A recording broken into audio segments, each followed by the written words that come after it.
তোর দিদি আমাকে দুটো রসগোল্লা খাইয়েছে। খুব বড় বড়, ভালো লেগেছে। তোর দিদি খুব ভালো রে। তুই ভাগ্য করে একটা দিদি পেয়েছিস। শুধু রসগোল্লার রসটা খেতে পারলাম না রে। কাকা হাড়ি থেকে গুড়ের রস বের করছে আর খাচ্ছে। খেতে খেতে বলল, কেমন লাগলো রে রূপালি? দিদি কিছু না বলে কাকার মুখের দিকে চেয়ে কি একটা জানি ইশারা করল। তারপর কাকা সঙ্গে সঙ্গে উঠে দাঁড়ালো। বন্ধুরা, আজকে যে গল্পটি বলবো সেই গল্পটি আমার দিদির। আমাদের ফ্যামিলিতে বর্তমানে ৩ জন থাকি। আমি, মা আর দিদি। বাবা গত হয়েছে এই মাস, তিনি খোলো। আমার নাম রবি হালদার, বয়স ২০ বছর, ইন্টারে পড়ি। আমার দিদির নাম রূপালী হালদার, ২৬, এই গল্পের নায়িকা। দেখতে বেশ ফর্সা মতো, লম্বা ৫ ফুট ৫ ইঞ্চি, যে কোনো ছেলে পাগল হয়ে যাবে। বর্তমানে মার বয়স ৪৮। বাবা মারা যাওয়ার পর কলকাতায় শহরে কাজ করে লোকের বাড়িতে। আমরা থাকি অজ গ্রামে। আমরা খুব গরিব। বাবা মারা যাওয়ার পর আমাদের কিছু জমি আছে যেটা দিদি চাষ করে। দিদি মাধ্যমিক পাশ করার পরে স্কুল ছেড়ে দেয়। বর্তমানে দিদির বিয়ের জন্য আমাকে বলে, দিদির বিয়ের একটা ব্যবস্থা কর। আমি মাকে বলি, কিভাবে বিয়ে দেব? বিয়ের জন্য তো অনেক টাকার দরকার। আমি পড়াশোনা ছেড়ে দিচ্ছি তাহলে। বলে তারপরে আমি স্কুল ছেড়ে দিয়ে গ্রামের চাষের কাজে লেগে গেলাম। আমি আর আমার জমিতে চাষ করি এবং লোকের জমিতে কাজ করি, যাতে কিছু টাকা ইনকাম করে দিদির বিয়ের ব্যবস্থা করতে পারি। এইভাবে ১ বছর কাজ করার পর বেশ কিছু টাকা জোগা গেল। মাকে বললাম, মা, তুমি ছেলে দেখার ব্যবস্থা কর। দিদিকে বললাম, দিদি, তোকে আবার বিয়ে করতে। দিদিও হ্যাঁ বলল। তারপর একদিন একটা ছেলে এলো দেখতে আমাদের বাড়িতে। ছেলে সরাসরি বলে দিল, এই মেয়ে আমার পছন্দ না। আমাদের মনটাও ভেঙে গেল। আবার চেষ্টা শুরু হলো নতুন করে ছেলে দেখা। এভাবে আমাকে দিনটা চলতে থাকবে। দেখতে দেখতে দিদির বয়স ২৮ হয়ে গেল, আমার বয়স ২০ হলো। ইদানিং কেমন হয়ে যাচ্ছে, কথায় কথায় ঝগড়া করে। আমি একদিন জমিতে যখন গ্রামের লোকজনের সাথে যখন কাজ করছে অন্য লোকের জমিতে, তখন শুনতে পেলাম রতন কাকার কথা। ফিসফিস করে বলছে, একটা মেয়ে পটিয়েছি রে মিলন। মিলন কাকা বলল, কে? আমাদের গ্রামে আছে এমন সুন্দরী? আমাদের গ্রামে তো একটাই আছে, রবির দিদি। রতন কাকা বলল, পরে বলবো, সুযোগ পেলে তোকেও দেব ভাগ। আমি এদের কথাবার্তা পুরোপুরি বুঝতে পেলাম না, তাই নিজের মন দিলাম। তারপর আমি বাড়িতে গিয়ে শুনলাম দিদি আগামীকাল ওর বান্ধবীর ছেলের জন্মদিন, সেখানে যাবে। আমি বললাম, ঠিক আছে, তুই যাবি, কিন্তু তাড়াতাড়ি চলে আসবি। তারপর দিদি বলল, ঠিক আছে, আমি তাড়াতাড়ি চলে আসব। তারপরের দিন যখন আমি জমিতে কাজে গেলাম, গিয়ে দেখলাম রতন কাকা কাজে আসেনি। আমি মিলন কাকাকে জিজ্ঞাসা করতে বলল, রতন আজকে মধু খেতে গেছে। ওর কাছে রতন কাকা হলো আমাদের গ্রামে একজন গরিব মানুষ, আমাদের মতো। বিয়ে হয়নি এখনো, মানে বিয়ে করিনি। গ্রামের নষ্ট পড়া, এক কথায় খারাপ লোক। রতন কাকার বয়স বর্তমানে ৪০। দেখতে সম্পূর্ণ কালো, কিন্তু একটা তেজ আছে, প্রচুর ক্ষমতা। তারপর আমি কাজ করে বাড়িতে এসে দেখি দিদি নিমন্ত্রণ বাড়ি চলে গেছে। রাত ১০টা বেজে গেল, এখনও দিদির বাড়িতে এলো না নিমন্ত্রণ বাড়ি থেকে। তাই ভাবলাম একটু এগিয়ে এগিয়ে দেখি। আর গ্রামের দিকে রাত ১০টা, মনে অনেক রাত। আমি হাঁটতে হাঁটতে এগিয়ে গেলাম বাজারের মোড়ের দিকে।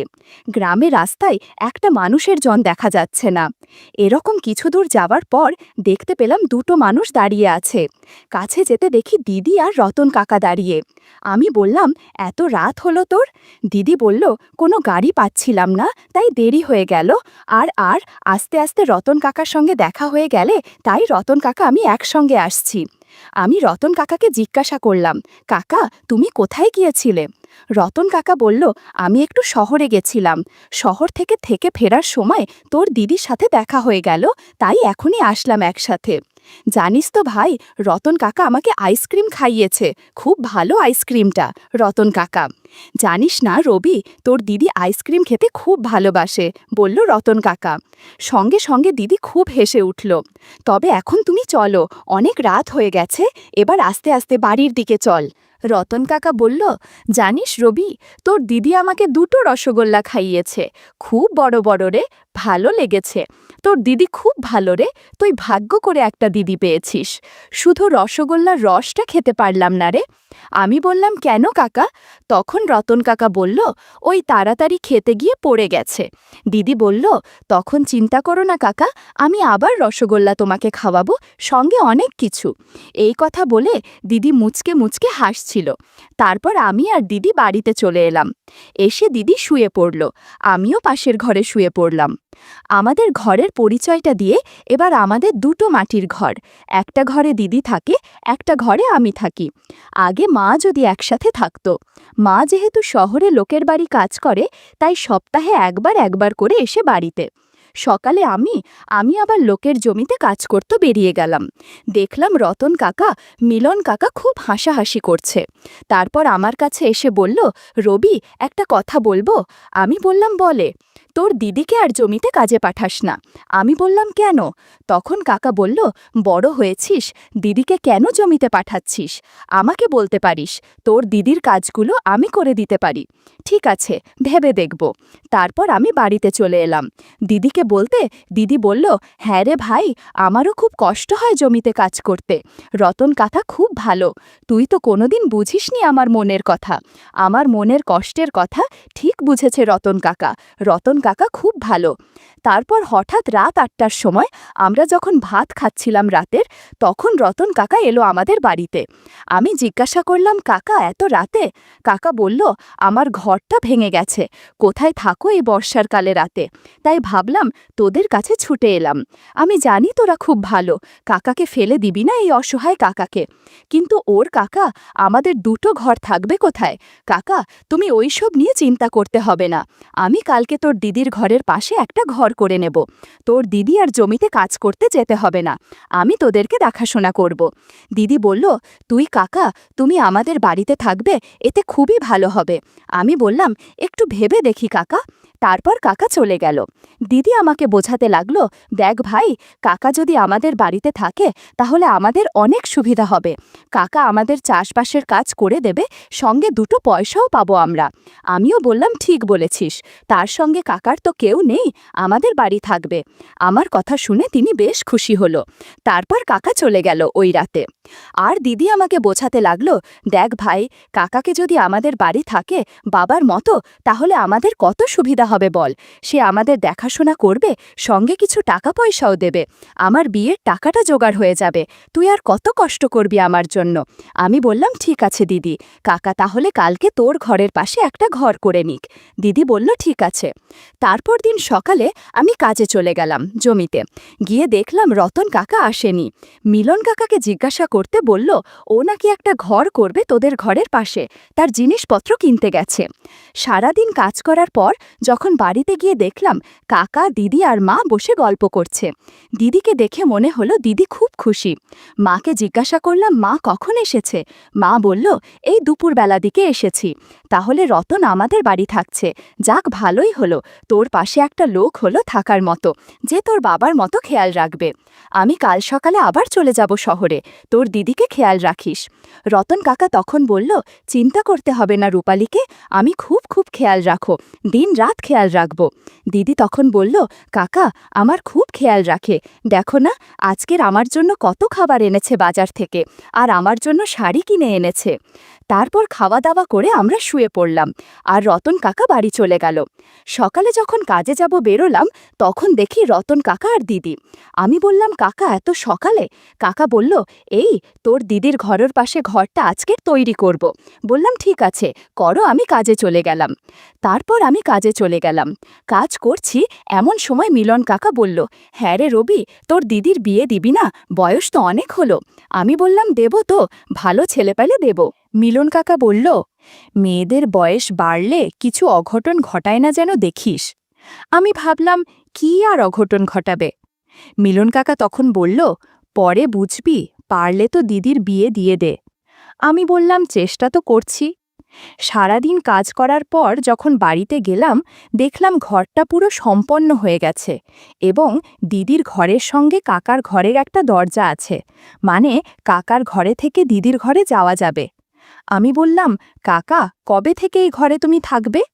দিদি বলল, কাকা আজকে থেকেই আমাদের বাড়ি থেকে যাবে। তারপর আমি কাকা দিদি খাওয়া দাওয়া করে শুয়ে পড়লাম। আমি একটা আলাদা ঘরে থাকি, দিদি একটা আলাদা ঘরে থাকে, আর কাকা আলাদা ঘরে থাকে। সকালে উঠে দেখি এখনো কাকা উঠল না। দিদি উঠেছে সকালে। কাকা ঘুমাচ্ছে। এখন ডাকতে হবে না, সারাদিন অনেক কাজ করেছে, আজকে কাজে যাবে না মনে হয় কাকা, তুই চলে যা। আমিও কাজে চলে গেলাম। সারাদিন পর যখন বাড়িতে এলাম, দেখি দিদি আর কাকা বাড়িতে নেই।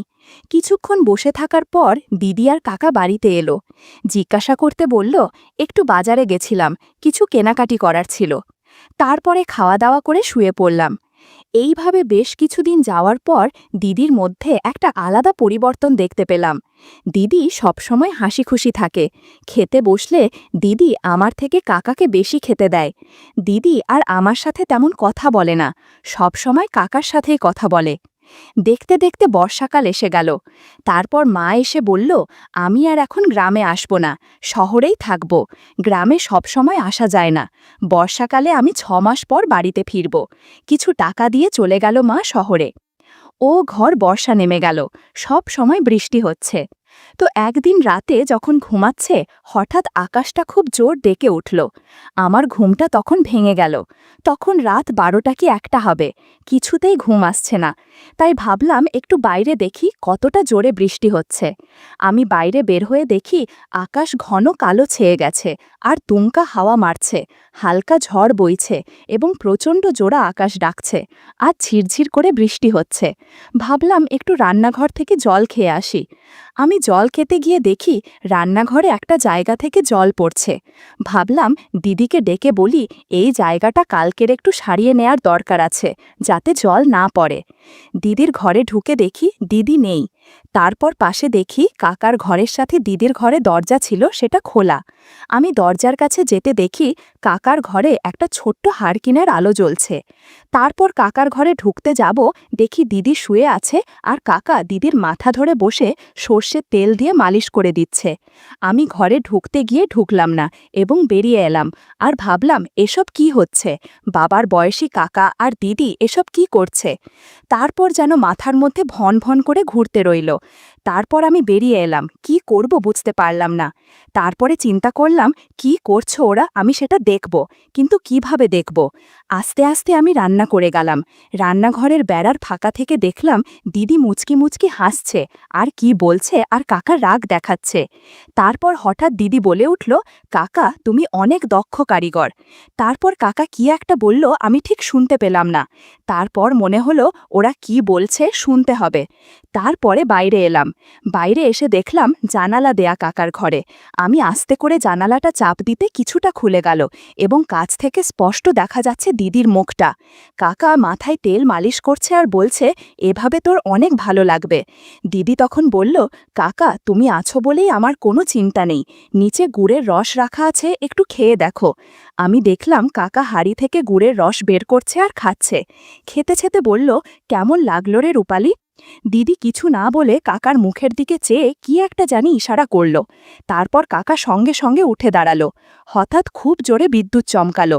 আমি পিছন দিকে তাকিয়ে দেখি খুব জোরে বৃষ্টি এসেছে। ঘরের ভেতরের দৃশ্য আর বাইরের বৃষ্টি দেখে বেশ ভালো লাগলো এবং খুব আনন্দ লাগছে মনে মনে।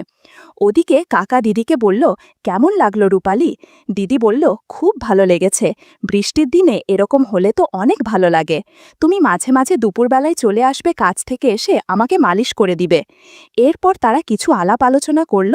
কাকা উঠে কলঘরের দিকে চলে গেল হাতে গুড়ের রস পরিষ্কার করতে। বন্ধুরা, ইউটিউবের গল্পগুলো শুনে মজা না পেলে আমার ওয়েবসাইটে দেয়া গল্পগুলো শুনতে পারো। সেখানে প্রতিদিন খোলামেলা গল্প আপলোড করা হয়। কমেন্টে ওয়েবসাইটের লিংক দেয়া আছে।